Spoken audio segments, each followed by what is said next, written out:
नमस्कार, मैं प्रवीण कुमार। आप सभी का स्वागत है हमारे YouTube चैनल मिशन एजुकेशन में। आज हम डिस्कशन करेंगे अर्थशास्त्र के बेसिक कॉन्सेप्ट के बारे में। देखो, होता क्या है, जब आप किसी विषय का अध्ययन करते हो तो सबसे पहले आपके लिए जानना जरूरी होता है कि उस विषय का शीर्षक क्या है, उसका टाइटल क्या है। क्योंकि यदि आपने उस विषय के शीर्षक को क्लियर कर लिया तो आगे आपके लिए चीजें थोड़ी आसान हो जाती हैं। देखो, अर्थशास्त्र क्या है? अर्थशास्त्र दो शब्दों से मिलकर बना है। कहीं से अर्थ प्लस शास्त्र। इसमें अर्थ का अर्थ होता है धन से, संपत्ति से। उस शास्त्र का अर्थ होता है विषय से, अर्थात वह शास्त्र, वह विषय जिसमें धन का अध्ययन किया जाता है, संपत्तियों का अध्ययन किया जाता है। अब सवाल ये उठता है कि ये धन संबंधी क्रियाएं, ये परिसंपत्ति संबंधी क्रियाएं किन की होती है, या इनका संबंध किन से होता है? मनुष्यों से होता है, या पशु पक्षियों से होता है, अथवा अदर जीव जंतुओं से होता है? तो मैं आपको बता रहा हूं, इन धन संबंधी क्रियाओं का संबंध होता है मानवों से। इसका मतलब यह हुआ कि अर्थशास्त्र वह विषय है जिसके अंतर्गत मनुष्य के आर्थिक क्रियाकलापों का क्रमबद्ध ढंग से अध्ययन किया जाता है। एक शब्द इसके अंदर आया है, क्रमबद्ध ढंग से अध्ययन। और कौन सी चीज है? सभी को पता है कि जिस विषय का अध्ययन हम क्रमबद्ध ढंग से करते हैं तो उसका मतलब ये होता है कि उसका संबंध विज्ञान से होता है, क्योंकि विज्ञान का अध्ययन क्रमबद्ध ढंग से ही किया जाता है। कई सारी विशेषता होती है विज्ञान की, उसमें एक कंडीशन ये है कि उस विषय का अध्ययन क्रमबद्ध ढंग से होना चाहिए। तो इससे पता चलता है कि अर्थशास्त्र एक विज्ञान है, अर्थात ये विज्ञान की शाखा है।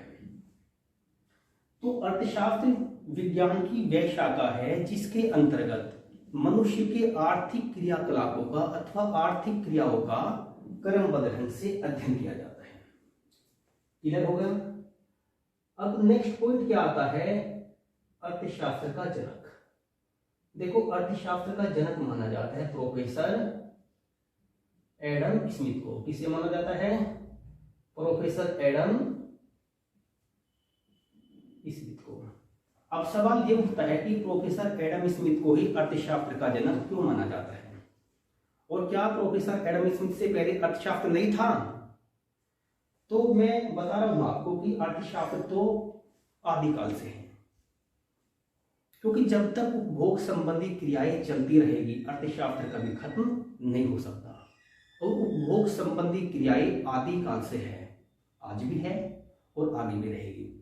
इसलिए अर्थशास्त्र पहले भी था, आज भी है और भविष्य में भी होगा। समाप्त होने कोई सवाल नहीं होता। तो फिर से वही बात आ जाती है कि आखिर क्या कारण रहे थे कि प्रोफेसर एडम स्मिथ को अर्थशास्त्र का जनक माना जाता है। देखो, हुआ क्या था कि 1776 में प्रोफेसर एडम स्मिथ ने एक पुस्तक लिखी थी जिसका नाम था an inquiry into the nature and causes of wealth of nations. मैं फिर से रिपीट कर रहा हूं, an inquiry into the nature and causes of wealth of nations. और इस पुस्तक के माध्यम से प्रोफेसर एडम स्मिथ ने अर्थशास्त्र के बिखरे हुए तथ्यों को, जो यत्र तत्र बिखरे हुए थे, उसे एक माला में पिरोने का कार्य किया था, उसे एक निश्चित स्वरूप प्रदान किया था। देखो, मैं एक एग्जांपल दे रहा हूं आपको। आपके पास एक मोतियों की माला है और उसके सारे जो मोती है ना, वो आप ऐसे बिखेर दीजिए, तो क्या आप उसे एक माला मान सकते हो? बिल्कुल नहीं मान सकते। अब क्या करना आपको? उसके मोती को उठाइए और उन्हें एक धागे में पिरो दीजिए। अब क्या बन जाएगी? ये एक माला का रूप ले लेगी। ठीक यही कार्य प्रोफेसर एडम स्मिथ ने किया था। उन्होंने अर्थशास्त्र के जो बिखरे हुए तथ्य थे, जो यत्र तत्र बिखरे हुए थे, उन्हें एक माला में पिरोने का कार्य किया था, उन्हें एक निश्चित स्वरूप प्रदान किया था, उसे क्रमबद्ध रूप में लगाया था। तो इसलिए प्रोफेसर एडम स्मिथ को अर्थशास्त्र का जनक कहा जाता है। ठीक है।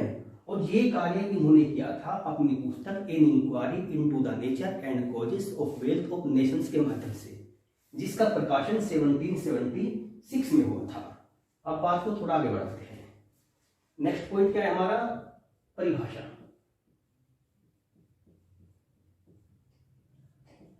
देखो, वैसे मैं एक चीज बता रहा हूं आपको, एक बहुत ही बड़े अर्थशास्त्री हुए थे प्रोफेसर बारबरा गुटन, और उन्होंने परिभाषाओं के संबंध में उन्होंने एक व्यंग कसा था कि जहां पर 6 अर्थशास्त्री होते हैं वहां उनके 7 मत होते हैं। तो कहने का मतलब यह है कि परिभाषाओं का कोई निश्चित स्वरूप नहीं होता और आप अपने हिसाब से भी परिभाषा क्रिएट कर सकते हो। बस ध्यान क्या रखना है आपको, इसके संदर्भ को आपको ध्यान में रखना है। देखो, 2-3 चीजें हैं अर्थशास्त्र के अंतर्गत। एक तो इसका अध्ययन क्रमबद्ध रूप से होता है, धन संबंधी क्रियाओं का होता है, और इन धन संबंधी क्रियाओं का संबंध मनुष्य से होता है। बस इन 2-3 चीजों को ध्यान में रख के आप इसकी सैकड़ों परिभाषाएं तैयार कर सकते हो, हजारों परिभाषाएं आप इसकी बना सकते हो। जैसे प्रोफेसर किन्स ने कहा था कि अर्थशास्त्र ने परिभाषाओं के द्वारा अपना गला घोट लिया है।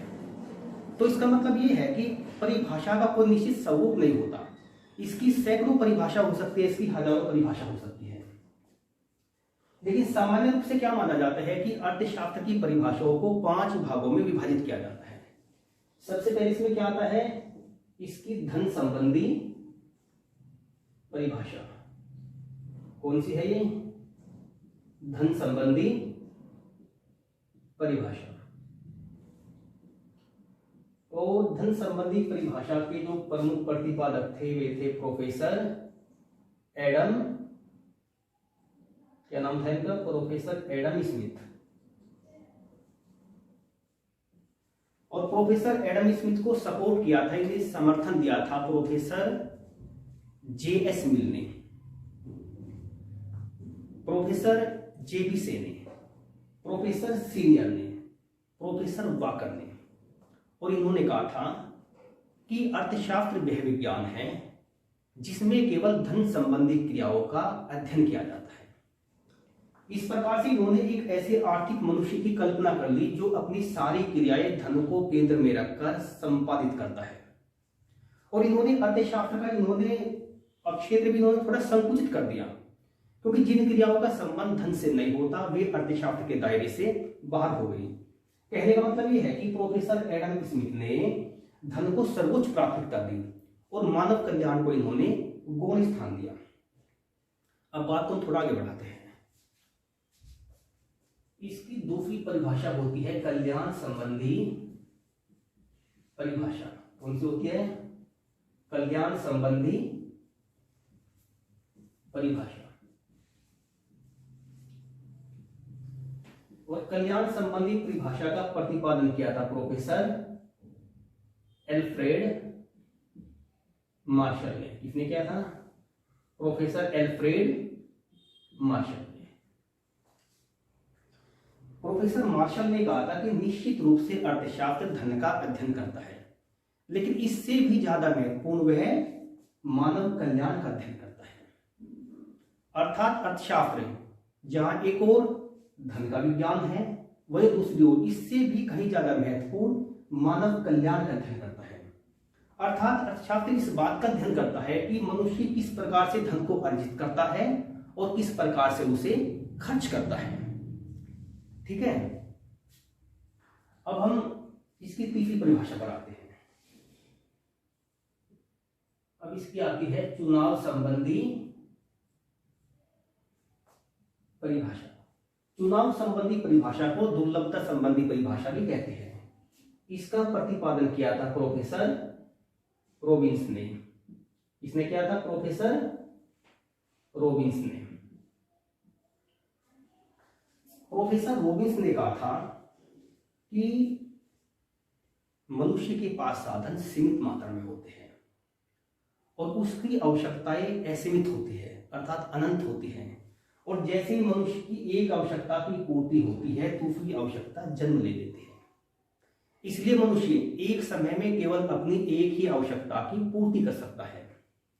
इसलिए ऐसी सिचुएशन में मनुष्य के सामने चुनाव वाली समस्या उत्पन्न हो जाती है कि वो अपनी किस आवश्यकता की पूर्ति अपनी पहले करे और किस आवश्यकता की पूर्ति है अपनी बाद में करे।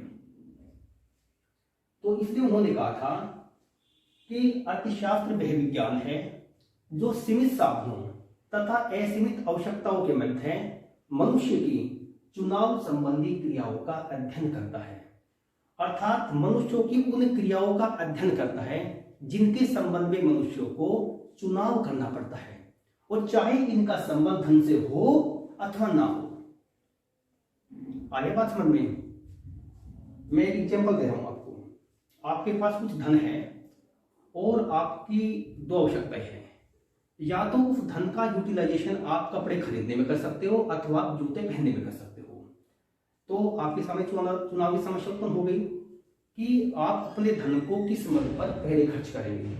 आप इनका यूज जूतों में करोगे अथवा आप इनका यूज क्लोथ में करोगे। तो आपने देखा कि कपड़े मेरे पास हैं और मेरे पास जूते नहीं हैं, तो आपने उस धन का यूज जूते खरीदने में कर दिया, चुनाव क्या आपने नहीं किया।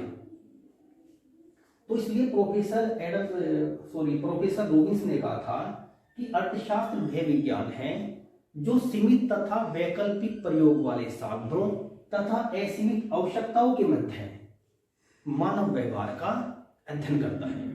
अर्थात अर्थशास्त्र उन क्रियाओं का अध्ययन करता है जिनके संबंध में मनुष्य को चुनाव करना पड़ता है, और चाहे इनका संबंध धन से हो अथवा ना हो। अब बात को आगे बढ़ाते हैं। चौथे नंबर पर आती है इसकी आवश्यकता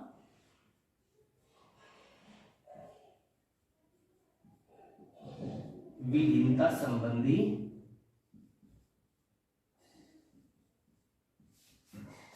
परिभाषा।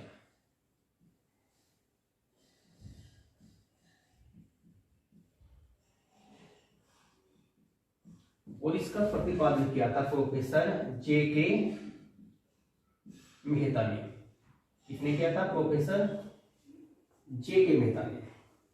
Professor J.K. मेहता ने कहा था कि मनुष्य का जो लक्ष्य होता है वो परम सुख की प्राप्ति करना होता है, और परम सुख की प्राप्ति तब होगी जब मनुष्य की समस्त आवश्यकताएं पूर्ण हो जाएगी। लेकिन प्रोफेसर रॉबिन्स की भांति मनुष्य के पास साधन सीमित मात्रा में होते हैं, लेकिन उसकी आवश्यकताएं असीमित होती है, अनंत होती है। और जैसे उसकी एक आवश्यकता की पूर्ति होती है, दूसरी आवश्यकता जन्म ले लेती है। तो ये तो संभव नहीं है कि मनुष्य अपनी समस्त आवश्यकताओं की पूर्ति कर ले, और जब तक मनुष्य की समस्त आवश्यकताओं की पूर्ति नहीं होगी तब तक वो परम सुख की अवस्था को प्राप्त नहीं कर सकता। तो मनुष्य को करना क्या है? मनुष्य को ये करना है कि धीरे धीरे वो अपनी आवश्यकताओं को सीमित करता चला जाए, और आवश्यकताओं को सीमित करते करते एक दिन वो उस बिंदु पर पहुंच जाएगा जहां उसकी कोई आवश्यकता नहीं होगी। और जब मनुष्य की कोई आवश्यकता नहीं होगी तो वो अवस्था परम सुख की अवस्था होगी। इसलिए प्रोफेसर J.K. मेहता के अनुसार अर्थशास्त्र वह विज्ञान है जो आवश्यकता विहीनता की स्थिति को प्राप्त करने के लिए मानव व्यवहार का अध्ययन करता है। अर्थात इस बात का अध्ययन करता है कि मनुष्य आवश्यकता विहीनता की स्थिति को किस प्रकार से प्राप्त करता है। आर्या बात समझ में? कि मनुष्य आवश्यकता विहीनता की स्थिति को प्राप्त करने के लिए किस प्रकार से प्रयास करता है, किस प्रकार से वो व्यवहार करता है। अब आती है इसकी विकास संबंधी परिभाषा। विकास संबंधी परिभाषा। और विकास संबंधी परिभाषा का प्रतिपादन किया था प्रोफेसर पॉल सैमुएल्सन ने। प्रोफेसर पॉल सैमुएल्सन ने। और प्रोफेसर पॉल सैमुएल्सन को सपोर्ट किया था, इन्हें समर्थन दिया था प्रोफेसर हेनरी स्मिथ ने और प्रोफेसर के.जी. सेठ ने। वैसे इस परिभाषा में कोई ज्यादा महत्वपूर्ण चीज नहीं है। इन्होंने केवल ये कहा है कि अर्थशास्त्र वह विज्ञान है जो साधनों के वितरण तथा विकास संबंधी क्रियाओं के संबंध में मानव व्यवहार का अध्ययन करता है कि मनुष्य किस प्रकार से साधनों का वितरण करता है और किस प्रकार से मनुष्य विकास संबंधी क्रियाओं को पूर्ण करता है।